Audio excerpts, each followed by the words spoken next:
Despite the fact that there are many books published as well as institutes dedicated to research and dissemination of information as well as groups focusing on the subject, libertarianism can cause a number of doubts and even a bad impression to those who hear about it for the first time. Examples are opinions such as all libertinage is libertinage. All libertinage is utopismo, all libertinage is un media per despertar la vida di uno. Because of the existence of these ways of thinking, which I judge erroneous, I propose to establish a definition of this political philosophy, in order to avoid possible interpretative errors such as those cited above, when you, reader, read or see about the subject elsewhere. Libertarianism is a political philosophy that has as its central axiom the non-aggression principle NAP, which states that no man or group of men may initiate or threaten to initiate physical aggression against the body and or private property of another.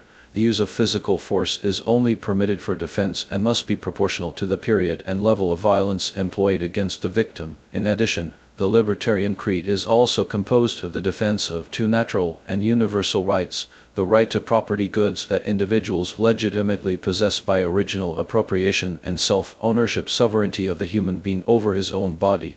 Both rights are also a means of resolving conflicts between men when they decide to use the same scarce good for different purposes, since most if not all are produced by the scarcity of material resources. For this reason, it is necessary to establish what belongs to one and what belongs to the other in a just manner. It was the classical English liberalism of the 16th and 17th centuries, with its defense of individualism, private property, and its stance against centralized government and the absolute power of the monarch, that gave rise to libertarianism. Libertarianism can be said to be an even bolder evolution of classical English liberalism. We can see this clearly during the American Revolution, because the Americans did not accept English imperialism, mercantilism, abusive taxes, because they preferred to have a distrust in relation to power, because they understood that the government should be limited and decentralized, and that men better manage their own lives, and the government should not interfere in this, that taxes could be collected only with the consent of individuals, that the power of the army should also be limited, and among other issues that favored the limitation of governmental power. In practice, these ideas were manifested in the American Constitution and the Bill of Rights. This mentality in favor of private property, for the sovereignty of the individual over his own body as opposed to monarchical absolutism and centralized government, has its first appearance with the philosopher John Locke, particularly in his second treatise on civil government. Other major influences of the American Revolution were century Lockeans John Trenchard and Thomas Gordon, with their Cato letters. Both tried to apply Locke's teachings to the concrete problems caused by government, coming to the conclusion that the tendency of its power is always to grow towards the destruction of the rights of each individual in his person and property. For this reason, one must remain vigilant in relation to governmental power. Libertarianism does not remain only in discourse as some people tend to think, but also addresses issues of everyday life, such as economics, philosophy, education, law, ethics, interpersonal relations, etc. This was done very well by Murray Rothbard, especially in his books such as For a New Freedom, The Libertarian Manifesto, and The Ethics of Freedom. Rothbard brought together anarchist authors with their opposition to state coercion and important figures of the libertarian and classical liberal tradition, such as Lysander Spooner, Benjamin Tucker, Henry David Thoreau and Albert G.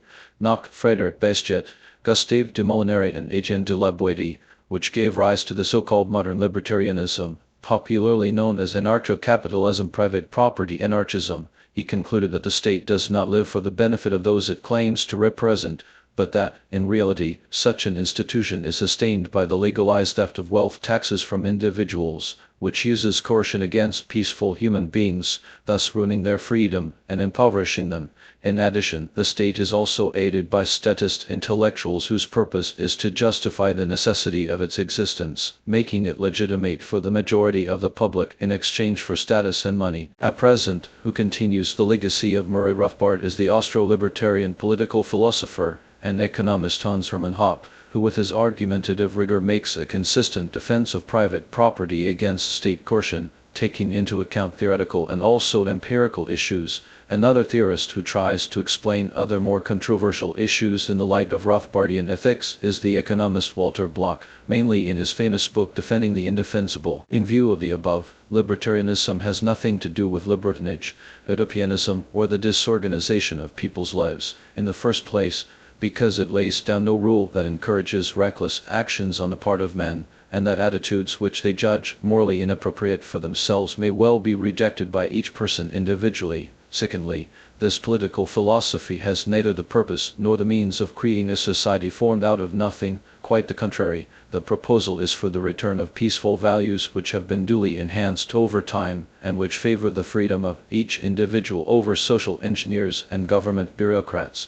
For with more freedom we have progress, and with state coercion we have decadence. Thirdly, for the reason that the principle of non-aggression the right to property and self-ownership is already the suggestion of the possibility of an efficient organization of one's own life and of good coexistence with other people. Finally, these three elements are not susceptible to concessions of any kind, since this would mean betraying and moving away from the ultimate goal of libertarianism, which is full respect for private property and self-determination, and consequently, freedom.